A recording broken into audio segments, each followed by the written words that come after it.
tema que eu sugeri para a gente refletir hoje é a relação entre beleza e espiritualidade do C.S. Lewis.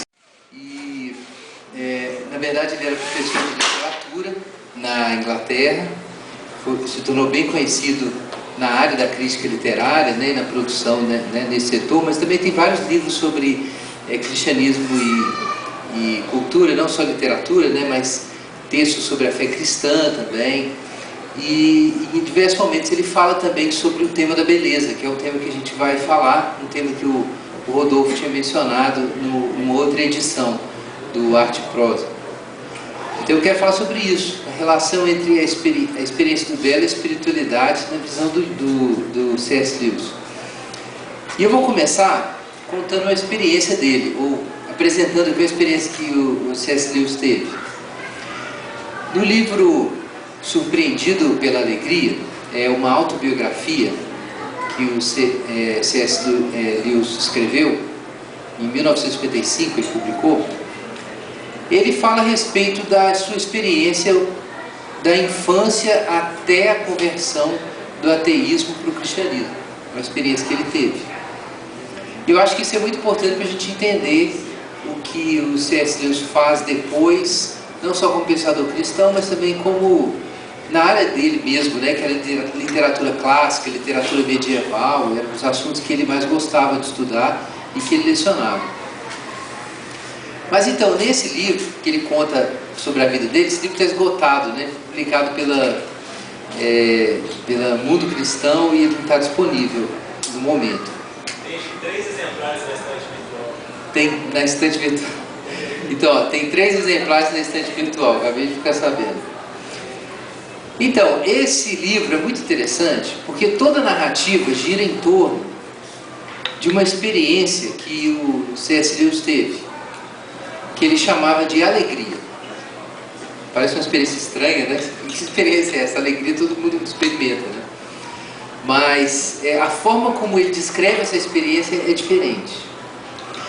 Tem um certo momento no livro em que ele conta, o C.S. Lewis conta, que a sensação de alegria vinha de vez em quando, na verdade, mas tem um momento que veio de forma inicial e mais forte, como um lampejo, um sentimento que o tomava de assalto, dando para ele a impressão de que o mundo inteiro existia por causa desse sentimento, ou apontava para a mesma direção que esse sentimento. Isso acontecia muitas vezes, ele conta nesse livro que isso acontecia sempre. Mas especialmente essa experiência acontecia ligada à literatura. Isso é interessante, né? Tem a ver com a arte, de alguma forma. Então eu vou fazer uma citação aqui da experiência principal que ele teve, na verdade, a primeira que ele teve quando ele era ainda jovem, estudando, lendo literatura, e de repente ele tem essa experiência. O terceiro lampejo, na verdade era a terceira vez, né? O terceiro lampejo me veio pela poesia. Na época eu gostava muito da saga do Rei Olaf, de Longfellow. Gostava de uma maneira superficial por causa da história e dos ritmos vigorosos. Mas então, e bem diferente de tais prazeres, e como uma voz de regiões muito distantes, passei a virar distraidamente as páginas do livro e acabei descobrindo uma tradução sem rima de Tegner's Drapa, lendo: ouvi uma voz que gritava: Balder, o Belo, está morto. Ele está morto. Eu nada sabia sobre Balder. É um personagem da mitologia nórdica. Mas instantaneamente fui elevado a regiões vastíssimas do céu setentrional e desejava com intensidade quase doentia algo que jamais poderá ser descrito, salvo que é frio, amplo, austero, pálido e distante. E então, como nos outros exemplos, surpreendi-me exatamente no mesmo momento, já perdendo o desejo e ansiando que ele voltasse. O leitor que não vira interesse nesses episódios não precisa continuar a leitura, pois de certa forma a história central da minha vida não é sobre outra coisa. Para aqueles que ainda estão dispostos a prosseguir, só vou sublinhar a característica comum dessas experiências, a de um desejo não satisfeito. Porém, ele é mais desejável que qualquer outra satisfação. Eu o chamo de alegria, que aqui é para mim um termo técnico, que se distingue de felicidade e prazer. Alegria, no sentido que dou a palavra, tem de fato uma característica, e só uma, em comum com os outros dois termos.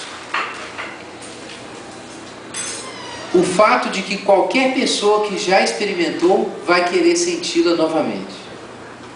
Fora isso, e analisada apenas por essa característica, quase poderia ser considerada uma espécie de infelicidade ou pesar, só que é uma infelicidade que queremos. Duvido que qualquer um que a tenha experimentado vá trocá-la por todos os prazeres do mundo, se as duas opções estiverem a seu alcance. Mas a alegria nunca está ao nosso alcance, ao contrário do prazer. Interessante isso que ele fala. Mas então o C.S. Lewis conta que ele tem essa experiência. Ele está lendo o livro e de repente ele tem aquele choque e ele tem um sentimento de desejo muito grande, relacionado na verdade com um trechinho de uma narrativa de mitologia nórdica. Por isso que ele chamava isso de borealidade, né? Foi a tradução que eles puseram para o português, né? Um sentimento de um desejo muito grande por aquele mundo, né? Tem gente que gosta muito do Tolkien, do Senhor dos Anéis, às vezes conta que tem experiência assim, né? Em algum momento lendo o livro, de repente foi para aquele lugar, ou Nárnia, né? E tem um sentimento assim de ser sugado para um outro mundo, que tem alguma coisa lá que você não sabe o que é e que você precisa daquilo, e se abriria mão de tudo por causa daquilo. E engraçado que o C.S. Lewis chama isso de alegria, esse sentimento, porque dói, mas ao mesmo tempo é uma dor boa, é melhor do que todos os prazeres normais. O que é isso? A alegria, aparentemente, é o sinal da passagem de algo que é desejado. Na verdade é isso que o C.S. Lewis está dizendo. Sabe quando você vê algo acontecendo de relance e você não consegue pegar realmente? Tipo assim, alguém passa do seu lado e você vê que alguém passou, mas você percebe que alguém passou. Então é como se a borealidade é que na hora que ele leu aquele trechinho do livro, a imaginação dele foi capturada por uma realidade que ele não conseguia pegar, mas ele sentiu que ela estava por ali, ou que ela tinha passado, e só ficou a sensação de que ela tinha passado. O que acontece? No livro, o C.S. Lewis fala que ele não queria nada com Deus na época, né? Ele era simplesmente um estudante, mas ele queria esse sentimento, e ele saiu atrás desse negócio. O que é isso que eu senti lendo literatura mitológica nórdica? O que é isso? O que é esse sentimento? E ele saiu atrás desse sentimento, mas não conseguiu chegar direto no sentimento. Na verdade, ele vai contando nos textos dele, ele descobriu aos poucos que tinha duas coisas que não dava para fazer ao mesmo tempo. O sentimento que ele sentia quando vinha essa coisa que ele não sabia o que era, ele tentava capturar esse sentimento e não conseguia. E ele descobriu que não tem jeito de focar no sentimento e focar na coisa que causa o sentimento ao mesmo tempo. Ele levou anos para descobrir isso, mas enfim, ele percebeu essa realidade, que aos poucos ele foi entendendo que o sentimento que ele tinha era resultado de uma outra coisa que era maior do que o que ele sentia.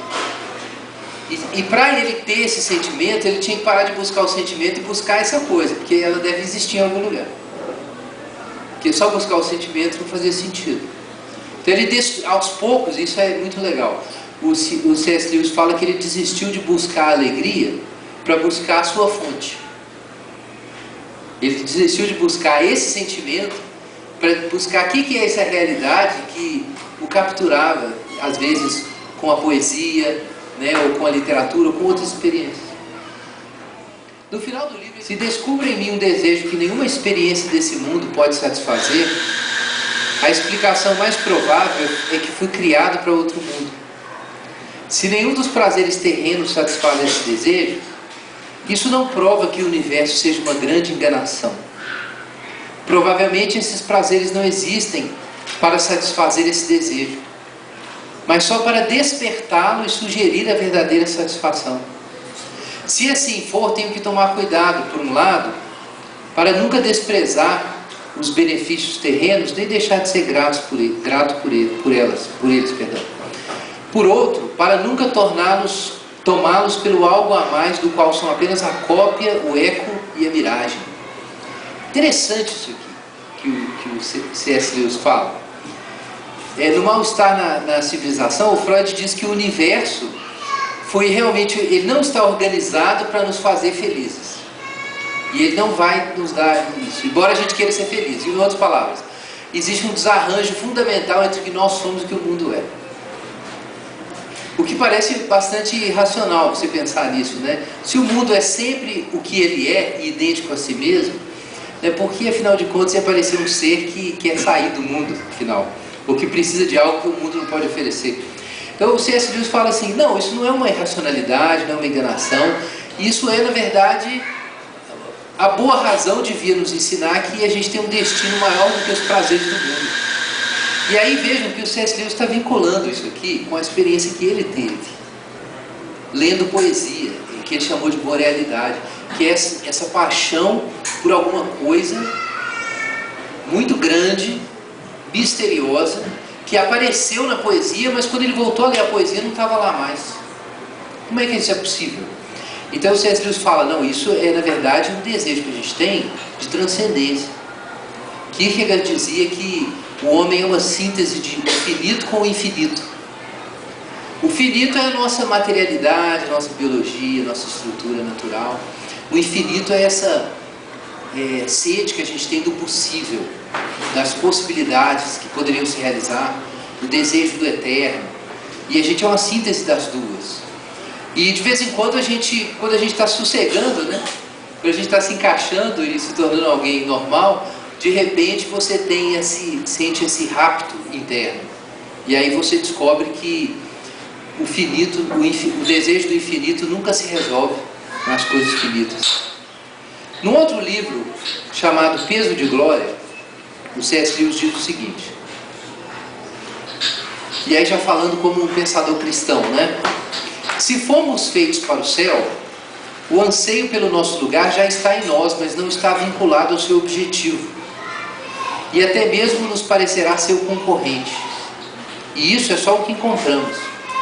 Se o nosso destino é um bem que transcende o tempo e seus limites, qualquer outro bem em que nosso desejo se fixe é, em alguma medida, necessariamente falacioso. E deve guardar, na melhor das hipóteses, apenas uma relação simbólica com aquele que dará satisfação verdadeira. Aqui, portanto, trata-se do desejo que ainda está errante, incerto de seu objetivo, incapaz em grande medida de enxergar esse objeto na direção em que ele de fato está. Então é interessante, porque a gente encontra uma coisa legal, que pode ser poesia, pode ser música, pode ser uma pessoa, pode ser uma vocação, e aí quando você agarra isso e você tem, então parece uma tortura, então vem esse sentimento de novo, esse rapto, e aí você de repente tem uma sensação de se apaixonar por outra coisa, e você olha para o que você tinha e falava, poxa, mas eu achei que estava aqui. Então a gente poderia dizer que esse sentimento ele se mostra num chamado permanente. Que chamado é esse? Que não dá sossego para a gente. C.S. Lewis tem um nome para isso, que tem a ver com a nossa discussão aqui. Cito Peso de Glória. Nosso expediente mais comum é chamar isso de beleza e nos comportar como se isso resolvesse o assunto. Os livros e a música, nos quais pensamos ter encontrado a beleza, nos trairão se confiarmos neles. A beleza não está neles. Ela surge por meio deles, e o que veio por meio deles era o anseio. Esses elementos, a beleza, a lembrança do nosso passado, são boas figuras daquilo que realmente desejamos. Mas se forem confundidos com o que realmente desejamos, se transformarão em ídolos tolos. Ídolos que ferem o coração dos seus adoradores, pois não são o que eles desejam. são apenas o perfume de uma flor que não encontramos, o eco de uma canção que não ouvimos, notícias de um país distante que ainda não visitamos. Tão bonito, né, isso que o C.S. Lewis fala? É um dos trechos mais bonitos que eu vejo dele. Mas é interessante isso que ele diz, um perfume de uma flor que não encontramos, saudade de um país que não visitamos. E é exatamente esse sentimento que o C.S. Lewis chama de beleza e que está por trás do que ele experimentou lendo a saga do Rei Olaf, quando ele ainda era adolescente.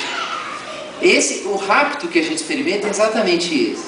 E é engraçado ele relacionar isso com a beleza. O C.S. Lewis está numa tradição aqui do pensamento estético antigo, né, medieval e grego antigo, de que a beleza aparece nas coisas, mas não está nas coisas. É um chamado divino.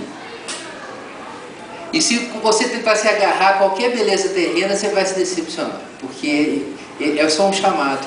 Ela está passando por ali e ela vai embora. E por isso dá esse sentimento dolorido, porque você sabe que não dá para segurar. Então é um chamado permanente, que vem na música, vem na poesia, vem na beleza de uma criança, vem na beleza de uma paisagem, e ele é permanente, esse chamado. É um eco, um som distante. Mas a experiência da beleza é real, apesar de ser assim, né? É fugidia. O que é a beleza? Um escritor que gosta muito de C.S. Lewis é o Peter Kreeft. Ele relaciona as ideias do C.S. Lewis com outros autores. Então ele diz assim: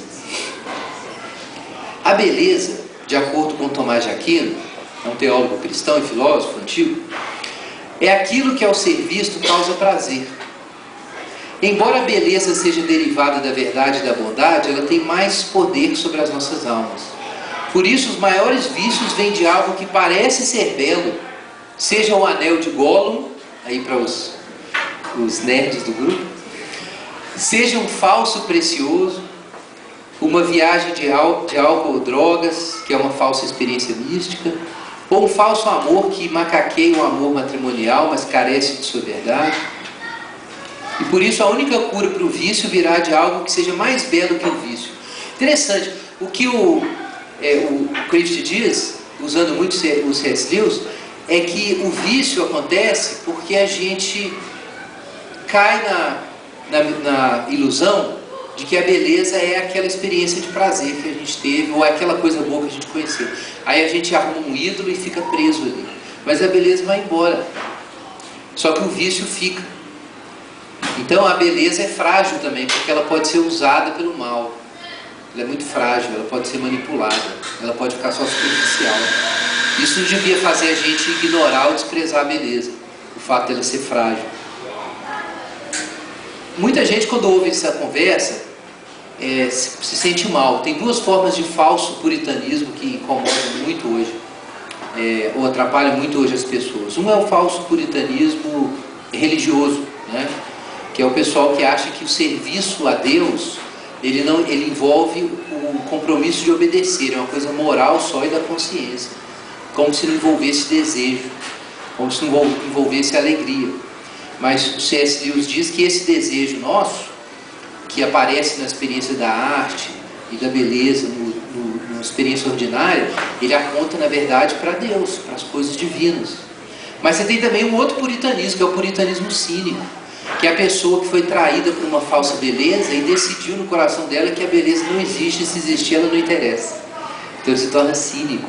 E aí toda vez que ele vê alguma coisa realmente bonita, ele não pode se ajoelhar diante dela, porque isso seria abandonar a razão e seria correr o risco novamente de ser decepcionado. Então ele prefere negar que ela existe. Então existem os puritanos religiosos, né? E existem os puritanos cínicos, né? Ateus, mas é a mesma história. Eles não querem se expor, têm medo de se expor, de se deixar apaixonar, na verdade. Eles têm medo de ficar apaixonados.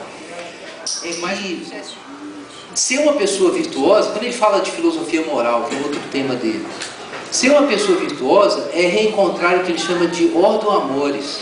O que é ordo amores? É você ter os seus afetos equilibrados, proporcionais ao que as coisas são. E ele chama isso de beleza também. Que beleza tem a ver com proporção, né? Não é muito estranho uma pessoa que endeusa algo que é indigno de ser endeusado, é desproporcional. A gente vê que é desproporcional.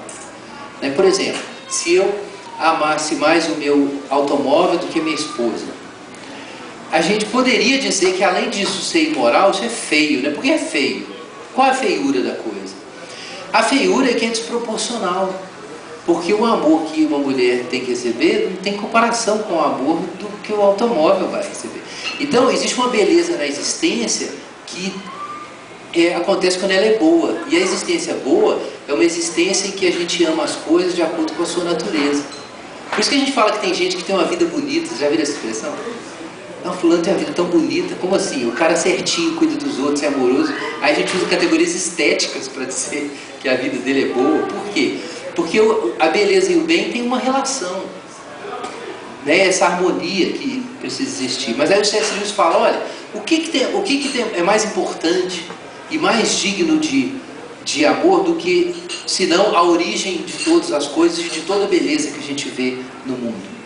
O C.S. Lewis chama isso de glória. Glória é essa fonte de todas as coisas belas que a gente conhece, e se tornar glorioso, que é uma linguagem cristã, das escrituras cristãs, é você se harmonizar, ter ressonância com essa beleza última, final. Então é interessante, a gente gosta de ver a beleza, mas aí o C.S. Lewis fala, no fundo a gente quer mais do que isso, a gente quer participar dela. Por isso que a gente não sossega com nada que a gente experimenta. A gente quer participar da beleza. Participar da beleza, gente, é ressonância. Ressonância acontece quando o violonista toca uma corda e a caixa do violão ressoa na mesma frequência. O que a gente está atrás quando a gente está procurando a beleza não é só ver, é participar dela. De algum modo, a nota que a gente está ouvindo lá, a gente quer sentir aqui. Foi até o que a Samantha comentou ali, ela, não sei se ela percebeu isso, mas ela falou assim, nossa, o que eu gosto mesmo de fazer é pintar ouvindo música. É interessante isso, parece que é como se fosse uma experiência de mergulhar na beleza, né? Quer dizer, você está ouvindo e ela está passando através de você, então ela é tanto uma coisa que você recebe quanto uma coisa que você dá, ao mesmo tempo, né? Bom, não sei se isso tem a ver, mas é a minha interpretação do que a Samantha comentou ali há pouco. Eu vou terminar lendo 2 trechinhos do C.S. Lewis que falam sobre o que a gente quer, na final de contas.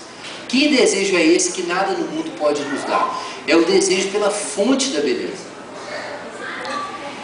A sensação de que nesse universo somos tratados como estrangeiros, o anseio por reconhecimento, por encontrar alguma resposta, por preencher o hiato entre nós e a realidade, faz parte de nosso segredo inconsolável.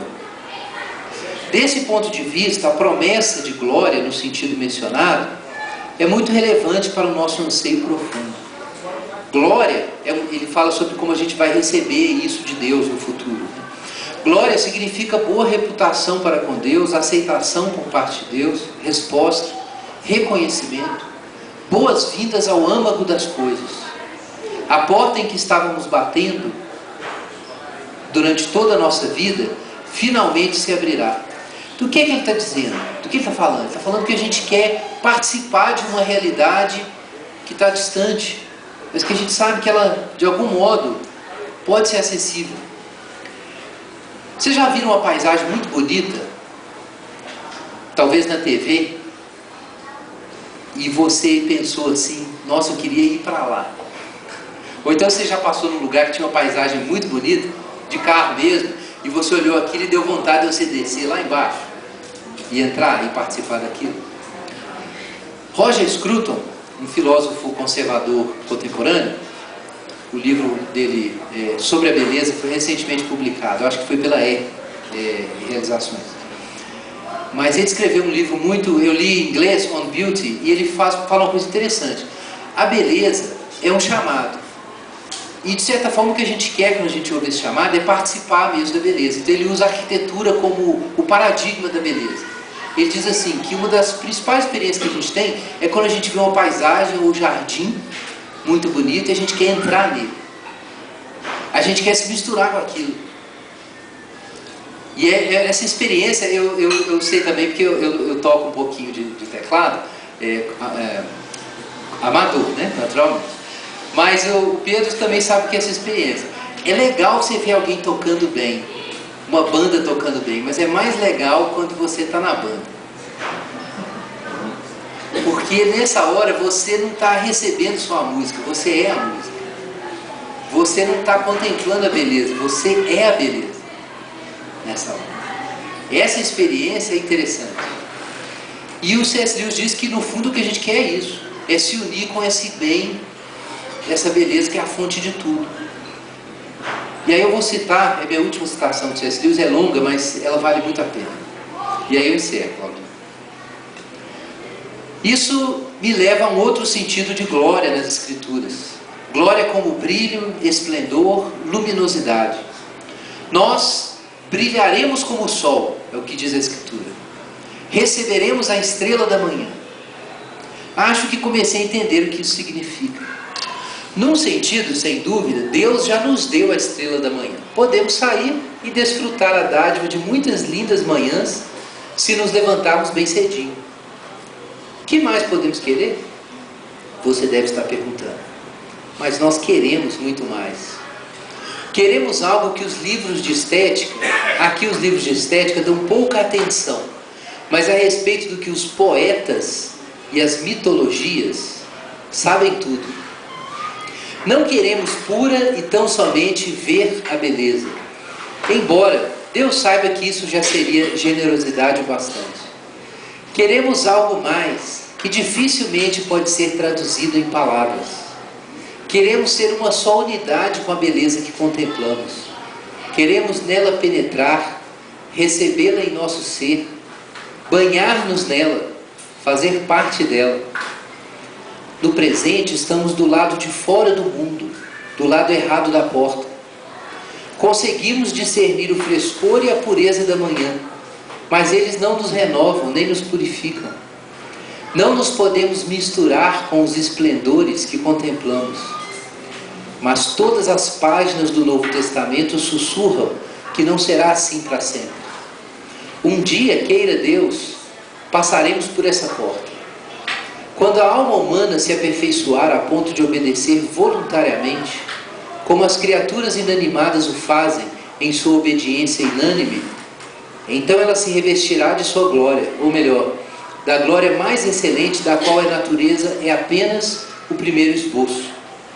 Ninguém deve pensar que estou apresentando uma fantasia pagã do tipo ser absorvido na natureza ou confundir-se com ela. A natureza é mortal. Nós continuaremos vivendo depois dela. Quando todos os sóis e nebulosas tiverem acabado, cada um de nós ainda estará vivo. A natureza é apenas uma imagem, um símbolo, mas é o símbolo que as Escrituras nos incentivam a usar. Somos convidados a passar pela natureza para além dela, para entrar no esplendor que ela reflete ainda de forma hesitante. E lá, além da natureza, comeremos da árvore da vida. Como seria provar a água do riacho em suas cabeceiras? A água que até no leito mais baixo é tão inebriante? O homem completo, corpo e alma, beberá alegria na fonte da alegria. Obrigado.